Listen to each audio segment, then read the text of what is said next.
여호와는 나의 목자시니 내게 부족함이 없으리로다.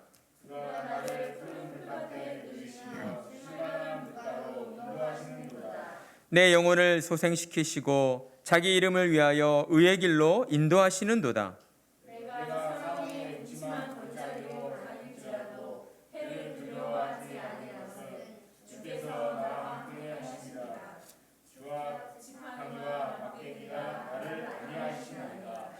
주께서 내 원수의 목전에서 내게 상을 차려주시고 기름을 내 머리에 부으셨으니 내 잔이 넘치나이다. 내 평생의 선하심과 인자하심이 반드시 나를 따르리니 내가 여호와의 집에 영원히 살리로다. 아멘. 우리는 시편 23편 말씀을 통해서 여호와는 나의 목자시니 라는 큰 제목 아래에 지난주에는 내게 부족함이 없으리로다 라는 주제로 함께 말씀을 나누었고, 오늘은 여호와는 나의 목자시니 나를 인도하시는도다 라는 제목으로 함께 말씀을 나누도록 하겠습니다. 하나님의 말씀을 들으실 때에 귀를 쫑긋 여시고 눈은 초롱초롱 목사님을 뚫어지게 쳐다봐야 합니다. 사람들은 행복이 만족할 줄 아는 그 마음속에 있다라고 말합니다. 그러니까 사람들은 행복이 어떠한 환경이나 조건에 의해 주어지는 것이 아니라 내 삶을 나 스스로 만족할 때에 주어지는 것이다 라고 생각하는 겁니다. 이와 관련하여 파랑새 소설을 쓴 모리스 마테 클링크라는 작가는 사람들은 행복을 찾아 세상을 헤매지만 행복은 누구든 손에 잡힐 만한 곳에 있다. 마음속에 만족을 얻지 못하면 행복도 얻을 수 없다라는 말을 하였습니다. 그리고 명심보감을 보면 만족할 줄 아는 사람은 가난하고 천해도 즐겁지만 만족할 줄 모르는 사람은 부하고 귀에도 근심한다라는 말이 있습니다. 이러한 말들은 결과적으로 무엇을 이야기하고 있는 것입니까? 사람의 행복이 어떤 외적인 요소에 있지 않고 자기 내면에 만족이 있다라는 것을 우리에게 이야기해 주고 있다는 겁니다. 우리는 이런 말들을 듣게 될 때에 고개를 끄덕이며 공감을 표하게 됩니다. 그러니까 결국 행복이란 상대적인 것이기 때문에 누가 뭐라 하든 내가 만족하고 내가 좋아하면 그게 바로 행복한 것이다 라고 생각을 하는 것이죠. 이렇듯 훌륭한 업적을 남긴 지식인들과 또한 유명인들이 자신의 경험을 통해서 행복이 자기 만족이 있다라고 말하니까 사람들은 그들의 말에 쉽게 공감하며 또한 그 말이 맞다라고 이야기를 하게 되는 것입니다. 그러나 사랑하는 성도 여러분, 하나님을 예배하는 신자들은 이처럼 유명인의 말이나 세상이 추구하는 가치관을 무분별하게 듣고 받아들여서는 안 되는 것입니다. 왜냐하면 신자의 삶의 기준은 오직 성경에 근거한 것이어야 하기 때문인 것이죠. 그러니 신자는 하나님의 계시의 말씀인 성경 앞으로 나와야 합니다. 그리고 과연 성경이 인간의 행복에 대하여 어떻게 말씀하고 계신가를 우리가 들어야 하는 것입니다. 여기에는 우리의 어떤 특별한 노력이 필요치 않습니다. 그저 하나님의 말씀을 듣는 자리로 나오기만 하면 되는 것이죠. 그러면 살아 역사하시는 하나님의 말씀이 우리의 영혼 가운데 들려질 때에 우리를 도우시는 성령님께서 하나님의 진리의 말씀을 깨닫게 하시고 그 진리를 따라서 나아갈 길을 비춰주시고 인도해 주시는 것입니다. 전도서 6장 3절, 사람이 비록 100명의 자녀를 낳고 또 장수하여 사는 날이 많을지라도 그의 영혼은 그러한 행복으로 만족하지 못하고 또 그가 안장되지 못하면 나는 이르기를 낙태된 자가 그보다는 낫다 하나니. 성경이 무엇을 말씀하고 있습니까? 인간의 참된 행복이 세상의 부와 명예를 누리는 육신에 있지 않고 그 영혼의 만족에 달려 있다라고 우리에게 말씀하고 있는 겁니다. 그리고 우리의 영혼의 참된 만족은 우리에게서 나오지 않고 오직 하나님으로부터 나오는 것이다 라고 말씀하고 있습니다. 고린도후서 3장 5절의 말씀, 우리가 무슨 일이든지 우리에게서 난 것 같이 스스로 만족할 것이 아니니 우리의 만족은 오직 하나님으로부터 나느니라. 아멘. 그렇습니다. 사람의 행복은 육신의 만족이 아닌 영혼의 만족에 달려 있는 것입니다. 그리고 사람의 그 영혼의 참된 만족을 주시는 분은 세상이 아니라 오직 여호와 하나님 한 분뿐이시다라는 것이죠. 그래서 시편을 보면 이렇듯 나의 영혼에 참된 만족을 주시는 그 하나님을 향하여 찬송하는 찬송의 노래로 가득 차 있는 것을 보게 됩니다. 시편 107편 8절에서 9절 말씀, 여호와 인자하심과 인생에게 행하신 기적으로 말미암아 그를 찬송할지로다. 그가 사모하는 영혼에게 만족을 주시며 줄인 영혼에게 좋은 곳으로 채워 주심이로다. 아멘. 이처럼 하나님께서 사모하는 영혼에게 만족을 주시고 줄인 영혼에게 좋은 것을 채워주심을 맛보았던 그 대표적인 인물이 누구입니까? 바로 다윗이었습니다.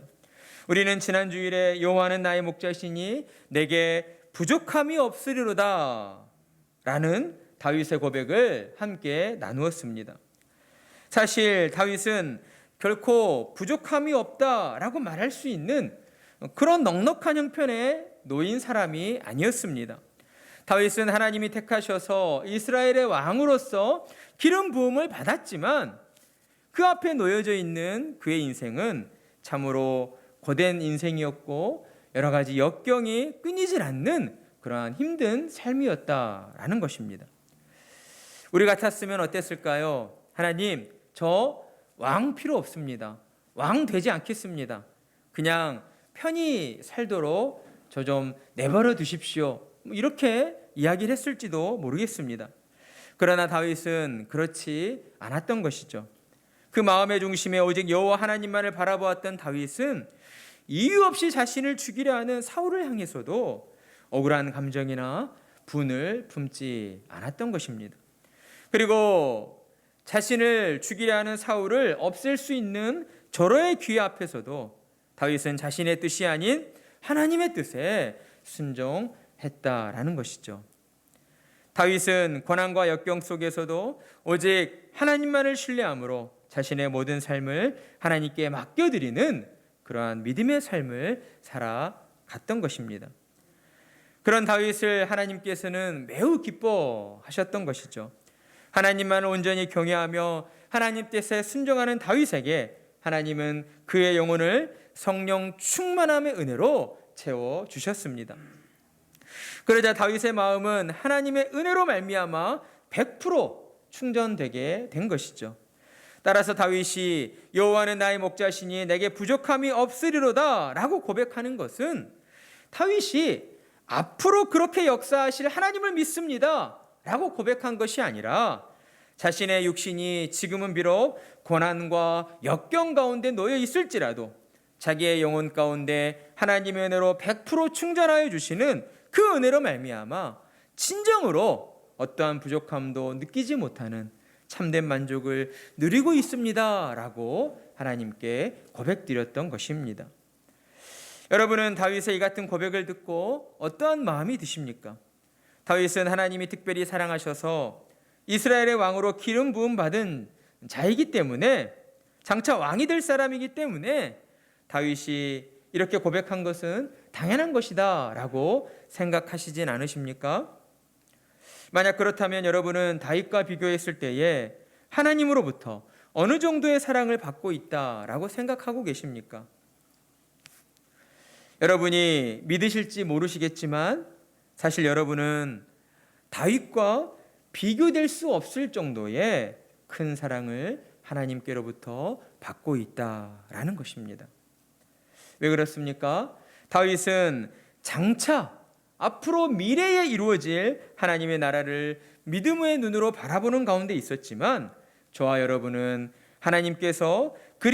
그리스도를 통하여 이미 이루신 하나님의 나라를 이 땅에서 직접 누리며 살아가고 있기 때문입니다. 그러니 우리는 다윗보다 더 큰 은혜를 받은 자들이요 때문에 하나님을 향하여 더 큰 기쁨과 감사로 찬양드리며 나아가야 하는 것입니다. 그렇습니다. 우리는 분명 이 땅 가운데 하나님의 은혜로 하나님의 나라를 누리며 살아가고 있습니다. 하나님의 나라는 우리의 공로 때문이 아니요 하나님께서 은혜를 주신 믿음으로 말미암아 우리의 영혼이 그리스도와 연합되어짐으로 하나님의 나라를 누리게 된 것입니다. 믿음으로 그리스도와 하나 된 우리의 영혼에 성령이 찾아오셨고 성령의 도우심으로 하나님의 통치를 받으며 하나님 나라의 백성으로 살아가도록 우리를 인도해 주시기 때문이다라는 것입니다. 따라서 신자된 우리의 삶은 이 땅을 사는 동안 진정으로 목자이신 예수님의 사랑과 그 돌봄 속에서 참된 만족을 누리며 살아가고 있다라고 할 수 있습니다. 그러니 하나님을 향하여서 우리는 다윗보다 더 큰 기쁨과 감사의 마음으로 하나님을 찬양해야 하는 것입니다. 또한 다윗이 하나님을 나의 목자라 부르며 부족함이 없으리라 라고 고백하는 것은 다윗이 하나님을 만물의 통치자이신 왕으로 인정하고 있다는 그 믿음의 고백이 담겨져 있다고 할 수 있습니다. 우리는 왕정 시대를 경험해 보지 못했습니다. 그러나 책을 통해서 고대 시대의 왕들을 보게 되면 어떻습니까? 그 당시 왕의 존재는 신과 같은 존재였다라는 것이죠. 당시 왕의 명령은 절대적이었으며 왕은 모든 일들을 이루어낼 수 있는 그러한 힘과 능력을 가지고 있는 존재였습니다. 따라서 다윗이 목자이신 하나님으로 인하여 부족함을 느끼지 못한다라고 고백하는 것은 왕이신 하나님께서 자신을 지켜주시고 보호해주시며 또한 자신의 필요를 채워주시는 전능하신 하나님이심을 온전히 믿었기 때문이다 라고 할 수 있습니다. 그런 다윗이 2절과 3절을 통해서 왕이신 하나님께서 자신의 모든 삶을 친히 인도해 주신다, 자신의 삶을 인도해 주시는 선하신 목자가 되어 주신다 라고 고백하고 있습니다. 그렇습니다. 하나님은 다윗을 친히 인도해 주시는 선한 목자가 되어 주셨습니다. 하나님께서는 다윗을 어떠한 길로 인도해 주셨습니까? 첫 번째로는 하나님은 다윗의 영혼을 먹이시고 쉬게 하시는 선한 목자가 되어 주셨습니다. 하나님께서는 다윗의 모든 필요를 아시는 분이셨던 것이죠. 하나님은 다윗이 구하기 전에 다윗의 필요를 먼저 아시고 채워주시는 전능하신 하나님이셨습니다. 그가 나를 푸른 풀밭에 누이시며 쉴만한 물가로 인도하시는도다. 다윗의 이 고백은 자신의 삶을 인도해 주시는 그 하나님이 얼마나 좋으신 하나님이신가를 그가 마음으로부터 고백하고 있는 표현입니다. 여러분은 푸른 풀밭에 누워 보신 적이 있습니까? 요즘에는 진드기가 무서워서 풀밭에 앉는 것조차 꺼려하지만 예전에는 풀밭을 보면 풀밭에 들어가 눕는 것이 매우 자연스러운 모습이었습니다. 풀밭에 온전히 등을 기대어 누워보면 어떻습니까? 어떤 마음이 듭니까? 먼저 눈에 보여지는 것이 달라지게 됩니다. 눈앞을 가로막는 것이 하나도 없는 그런 푸른 하늘이 우리 눈앞에 펼쳐지게 되는 것이죠. 그때 우리는 마치 무중력 상태로 하늘 위를 둥둥 떠다니는 것 같은 그러한 환상적인 기분을 경험하게 됩니다. 그리고 그 순간만큼은 세상의 모든 굴레에서 벗어나 우리의 마음의 진정한 자유와 평화를 만끽하게 되는 것이죠. 그런데 하나님께서 인도하신 이러한 푸른 풀밭 곁으로는 잔잔한 시냇가가 흐르고 있다라고 또한 고백합니다. 푸른 풀밭에 누워 있을 때에 조용히 흐르는 시냇가의 물소리가 우리의 귓가에 들려오는 것입니다. 선한 목자이신 하나님께서는 이처럼 다윗을 푸른 풀밭과 쉴만한 물가로 인도해 주시는 것이죠. 이것은 마치 하나님께서 다윗을 최고급 호텔로 인도하셔서 아름다운 음악이 흐르는 멋진 레스토랑에서 세계 최고의 셰프가 만들어주는 인류 요리를 먹고 마시는 그러한 최고의 힐링의 시간을 제공해 주시는 것과 같다라고 할 수가 있을 것입니다. 그래서 제가 궁금해서 초록창에 세계에서 가장 비싼 레스토랑이 어디인가를 검색해 보았습니다. 세계에서 가장 비싼 레스토랑은 스페인의 이비자 섬에 있는 서블림 오션이라는 레스토랑이었습니다. 이곳에서 1인당 식사 비용은 무려 2,380달러, 하나로 하면 270만 원이라는 고가의 비용이 드는 곳이었습니다. 그런데도 불구하고 사람들이 여름 한철에만 운영하는 이 레스토랑에서 식사하기를 간절히 기대하고 있었다라는 것이죠. 그 이유를 살펴보면 첫째는 미슐랭 투스타인 셰프가 만들어내는 최고의 음식일 것이고, 그리고 또한 두 번째로는 음식을 즐기는 동안 레이저쇼를 통해서 이 방 전체의 배경을 실시간으로 바꿔주는 그러한 화려한 즐거움이 곁들여져 있었기 때문이었습니다. 사람들은 이처럼 세계 최고급 레스토랑에서 인류 요리를 먹고 마시는 이러한 편안한 쉼을 누리게 되기를 원하고 있습니다.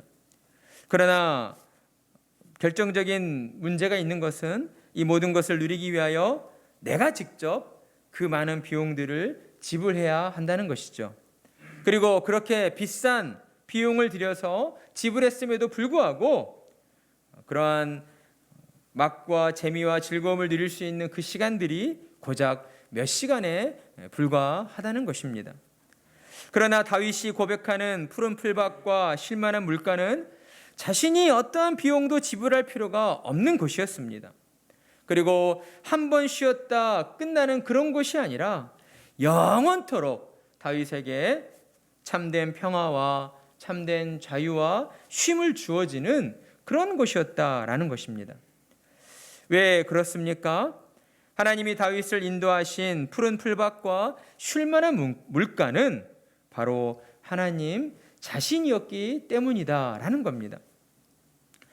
그렇습니다. 하나님께서는 다윗을 하나님 자신에게로 인도해 주신 것입니다. 그래서 다윗의 영혼에 생명의 말씀을 공급해 주시고 그의 영혼을 생수로 채워 주신 것입니다. 따라서 다윗은 자기 영혼의 생명의 양식과 생수를 공급해 주시는 선한 목자이신 하나님으로 인하여서 참으로 부족함이 없는 완전한 만족을 누리고 있다라고 고백하게 된 것입니다. 그리고 두 번째로 하나님께서는 다윗의 영혼을 소생시켜 주시고 또한 의의 길로 인도하시는 목자이셨습니다. 우리는 다윗의 이 고백에서 하나님이 다윗의 영혼을 끝까지 붙드시고 함께 하셨다라는 사실에 주목할 필요가 있습니다. 하나님은 다윗이 고난 중에 있을 때에 잠시 쉬었다 가도록 하시는 그런 휴식처가 되어주시는 분이 아니셨습니다. 하나님께서는 다윗과 영원토록 함께 하시며 다윗이 영원토록 편히 머물 수 있는 집이 되어주셨으며 또한 다윗의 영혼을 진찰해 주시고 치료해 주시는 주치의가 되어주셨다라는 것입니다. 다윗은 온전히 하나님을 경외하는 믿음의 사람이었습니다. 그러나 그렇다 해서 다윗의 인생 가운데에 실수가 없었던 것은 아니죠. 다윗도 실상은 우리와 같은 그런 연약한 사람이었기 때문입니다. 그는 전쟁을 통하여서 하나님 앞에서 많은 사람들의 피를 흘려야 했습니다. 그리고 또한 그는 순간에 자신의 욕망을 절제하지 못하여서 그의 부하인 우리아의 아내 밧세바를 빼앗는 그러한 파렴치한 죄를 저지르고 말았습니다. 그러나 선한 목자이신 하나님께서는 다윗의 그러한 연약함과 그러한 죄로 인하여 다윗을 내팽개치지 않으시고 선지자 나단을 보내어 다윗의 잘못을 깨닫게 하시고 회개하게 하심으로 그의 영혼이 다시 하나님 앞에 나와 소생케 되어지는 은혜를 베풀어 주셨다는 것입니다. 이러한 경험을 통해서 다윗은 한 가지 놀라운 사실을 깨닫게 되었습니다. 그것은 바로 하나님이 자신의 범죄에도 불구하고 자신을 내치지 않으시고 책망과 회개를 통해 자기의 영혼을 소생시켜 주신 것은 다윗 자신 때문이 아니라 바로 하나님 당신의 이름 때문이었다라는 사실입니다. 그렇습니다. 하나님께서는 자기의 이름의 영광을 위하여 역사하시는 하나님이십니다. 세상에 있는 그 무엇도 그것이 원인이 되어서 하나님을 일하시게 만들 수는 없다라는 것이죠. 하나님께서는 오직 하나님 당신의 그 이름의 영광을 위해서만 일하시고 역사하시는 하나님이라는 것입니다. 그래서 예수님께서는 제자들에게 그런즉 너희는 먼저 그의 나라와 그의 의를 구하라. 그리하면 이 모든 것을 너희에게 더하시리라 라고 말씀하시며 너희는 기도할 때에 먼저 하나님의 이름의 영광을 구해야 한다라고 가르쳐 주셨던 것입니다. 그렇다면 다윗의 영혼을 소생시켜 주신 것이 어떤 이유로 하나님 자신의 영광을 위한 것이 될 수 있었던 것일까요? 이유는 참으로 간단합니다. 하나님께서 다윗을 하나님의 사람으로 선택하셨기 때문입니다. 다윗이 하나님을 먼저 온전히 경외했기 때문이 아닙니다. 다윗이 먼저 하나님을 온전히 신뢰했기 때문이 아닙니다. 다윗이 하나님을 모욕하는 그 골리앗을 담대히 나서서 무찔렀기 때문이 아닙니다. 다윗이 하나님의 뜻에 따라서 사울 왕을 하나님께 맡겨드렸기 때문도 아니었다라는 것이죠. 그럼 무엇 때문이었습니까? 오직 하나님의 은혜로 말미암아 하나님께서 다윗을 하나님의 자녀로 택하여 주셨기 때문입니다. 그렇기 때문에 우리는 하나님의 은혜를 찬양할 수가 있는 것이죠.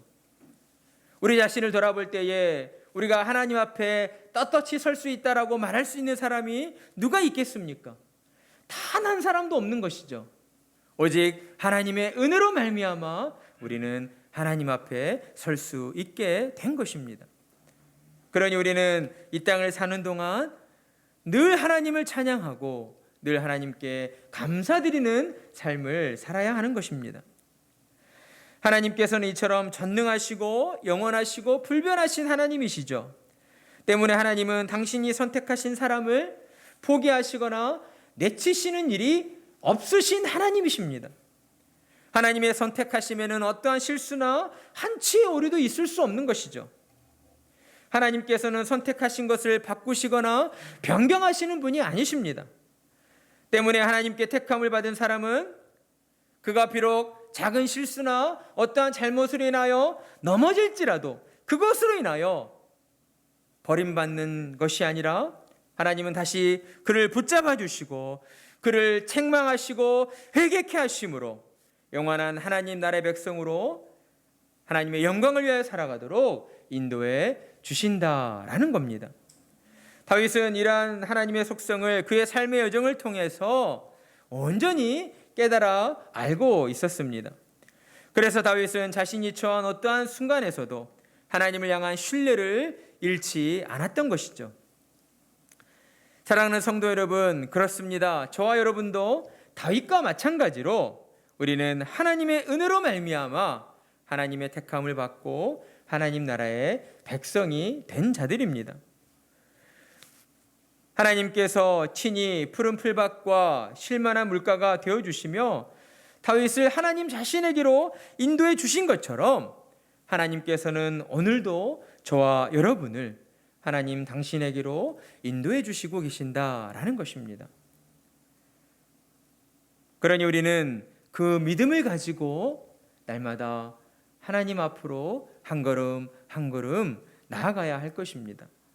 하나님께서 우리를 최고급 호텔로 인도해 주시고 우리에게 최고의 음식과 또한 최고의 쇼를 보여주시면서 우리의 영혼 가운데에 참된 평화와 참된 안식과 참된 즐거움을 제공해 주신다라는 그 믿음을 가지고 우리는 온전히 믿음으로 하나님을 찬양하며 살아가야 하는 것입니다. 그렇다면 이 믿음으로 살아가는 신자의 삶의 모습은 어떠하겠습니까? 매일의 삶이 기쁨과 감사가 넘치는 참으로 행복한 삶이 되지 않겠습니까? 사람들이 추구하는 것처럼 내 스스로 만족함으로 얻어지는 그러한 거짓된 행복이 아니라 우리의 모든 삶을 책임져 주시고 또한 우리를 지켜주시고 보호해 주시는 그 하나님 자신에게로 우리를 인도해 주시는 그 하나님으로 인하여 우리의 삶은 참된 만족이 있는 참으로 복된 행복한 삶이 되어지는 것입니다. 사랑하는 성도 여러분, 하나님께서는 오늘도 말씀을 통하여서 우리에게 나에게로 나아오라 라고 말씀하여 주십니다. 여호와는 나의 목자시니 내게 부족함이 없으리로다. 그가 나를 푸른 풀밭에 누이시며 쉴 만한 물가로 인도하시는도다. 내 영혼을 소생시키시고 자기 이름을 위하여 의의 길로 인도하시는도다. 아멘. 모든 삶 가운데에서 우리의 목자가 되어주시며 우리를 생명의 길로 인도하여 주시는 그 하나님을 온전히 믿고 의지하시는, 그래서 매일의 삶이 하나님이 주시는 참된 만족과 참된 행복으로 충만하여짐을 누리시는 그러한 복된 성도님들이 되시기를 간절한 마음으로 축복합니다.